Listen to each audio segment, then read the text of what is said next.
up here real quick. But I just want to talk about this idea that I'm pretty sure other philosophers have talked about it. Not that I'm a philosopher, but that philosophers have talked about it before, and other thinkers. But the idea of what was it? We call ourselves by what we consume. Our consumption is how we define ourselves. That's what it is. So, like, someone that considers themselves a hippie will buy certain types of goods if they're going to be buying things. They're going to buy things that have the connotation of fair trade, organic, all those kind of little labels that, as a network, and if you put all these different kind of like little things together, they come under the label of hippie. You know, let's go look into the fashion stuff, the fashion consumables of hippies. So the weird kind of recycled pants, hemp shirts, dreadlocks, smoking weed. These are, well, I guess you could call them signifiers of being part of that in-group that has been labeled by people as hippie. You could also, same thing for, let's say, I'm using hippie because it's very easy because I grew up with them. Let's say goths, because it's a lot easier to, what I'm talking about is how we define ourselves with labels of our consumption. That's what my original thought was originally. Sorry, I was having trouble kind of getting it out since I'm driving. But we label ourselves by what we consume, like a commodity itself. We give ourselves a little label so that way people can easily understand what we are trying to tell them through the signifiers of our consumption.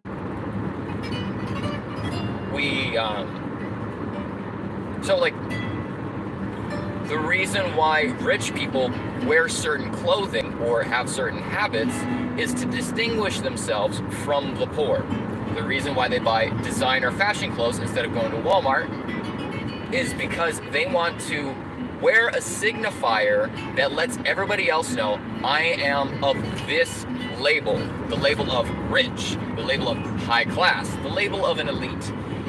So therefore, I consume these goods to show other people I am of this class. Which is why it's very easy to fool people into thinking that you are part of a certain group when you put on the signifiers and consume the same goods. Even if you don't have the same belief system or the same values, you can still appear to be part of a group by your consumption. Now, we don't know exactly why someone is consuming something. It could be just because it's good, you know, they like it. They don't even know themselves. It's an instinctual desire, a gravitation towards that thing. But then I've noticed a lot of times, maybe not a lot, I have noticed at times that people, when they consume one aspect of I guess we could call it a social genre. So like, say they like gauges. They like gauges in their ears. A lot of times they that's like, you could say almost a gateway into the community. You consume one part of one signifier and you display that signifier as like, I like this thing. And because you have put on that signifier or put on something that is also a signifier of a group, what you do is you place yourself in that group in the view of others. You might not place yourself in that group. Like, I don't consider myself a hippie, but several of my friends recently are like, yeah, you're a hippie, right? And I'm like, no, I'm not. But yeah, since it was the style I was brought up with, it's just kind of stuck with me. But say you consume one part of that group, that label, you put on one of the signifiers, other people will place you in that group. And then at the same time, you may also fall into the trap of labeling yourself as part of that group simply because you have one of the signifiers or you like one thing. Which is why I think there's a huge problem with politics, is because, so like the term Democrat, a lot of people have called me a Democrat or a liberal simply because I don't adhere to certain things that they like, being on the right, and so they place me on the left because they think that, oh, you don't like this one thing and you like this other thing, therefore you consume all of the other signifiers and you're part of that group and you believe everything else that the Democrats believe. No, I don't. I have views that are wildly different on many aspects, and a lot of views that change over time because of new information. I don't label myself a Democrat just because I have certain aligned values. And that's the problem with how humans like to label things. We'll notice that one thing has a similarity to a schema or a label or a group, and then we think, because they have this one signifier, therefore they have all of the other signifiers and are connected to every single connotation that I have in my head of this signifier. The problem with that is that's how racism happens. It's like it's the foundation of prejudice, is prejustice, is you see a certain signifier or a certain, let's keep it a signifier, and then I'm trying to not use such big words, but that's all I can really do. You have a connotation of what that signifier means with your experience. So I could just say, let's just say someone with a blue shirt stole from me once, or actually even twice. Let's make it even a stronger argument. I have had 5 people in my life steal from me, and they were always wearing a blue shirt. Therefore, anybody else that wears a blue shirt is a thief. That is the misapplication of the signifier and how it gets mixed up. But going back to signifiers and consumption of goods and how we define ourselves through what we consume, we also, the same mechanism that causes prejudice and racism is the same mechanism that makes us think that we are part of a group when we really aren't. We're really on the fringe at the most. Like, I like some metal music. That doesn't make me a metalhead. I am definitely not a metalhead. I like some metal bands. That's it. But I could easily slip into the idea of thinking, oh, I like this one metal band, therefore I like all metal music, and I will now make this my entire personality. And you've probably seen people like this, and you might be one of them yourselves. Well, I think we all have at some point in our lives gone through I like this one aspect of this one thing, therefore I will make it my entire personality to be part of this in-group. But that's what a lot of teenagers go through. That's why they dye their hair in certain ways to be part, even though they're putting themselves in the out-group. The out-group is really a very, very specific in-group.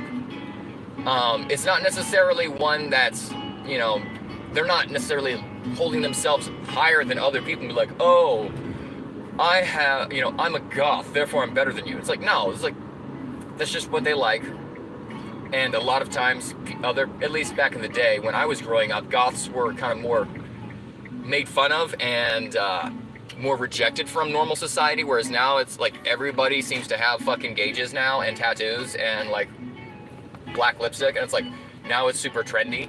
But back in the day when I was growing up and before that, being a goth was truly countercultural.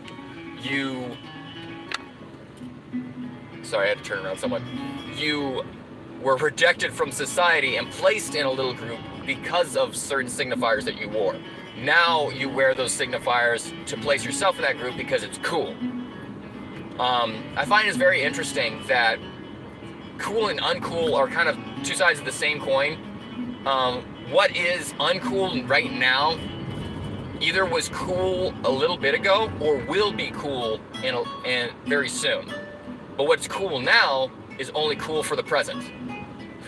And in a little bit, it'll fall out of fashion and be uncool, be untrendy. I don't know. That stuff is just makes me cringe, honestly. I cringe at most of humanity, myself included, because of some of the shit that we do as humans. But I've digressed from the original topic, which was how we define ourselves through our consumption. And the reason that we do this is not necessarily one that is present to our conscious mind. We aren't necessarily thinking through, yes, if I listen to this music, therefore I'll be in this group and people will like me. Sometimes it happens, but most of the time it's just, cool. I like this. I want to get more into it. It's the same thing that happens with conspiracy theorists going down rabbit holes. Oh my God, a giant ass turkey. I love turkeys so much. Anyways, I'm almost home. But I just, I don't know, I wanted to kind of shoot off a little video real quick while I still have the idea in my mind. Because a lot of times I have stuff I would love to talk about and talk to other people about. But since I'm either at work or doing something at the moment, or don't really have time to make a video on it, it usually just kind of goes by the wayside. So I try to do live streams when I have these thoughts and have ideas for discussion for the group. All 5 people that show up to the live streams and like to talk with me about philosophy. Sorry that I haven't been able to answer any chat or anything that's happened. Probably nothing. No one's probably shown up. But this is the what I think is most important, and I think it's discussion of the human experience. Because if we don't talk about what we're actually experiencing and defining it and analyzing it, we are very prone to be screwed over by those who do see it, do analyze, and use information like this to their own advantage at the detriment of the population, i.e. Authority and the rich. Peace out, y'all. I'll see y'all later.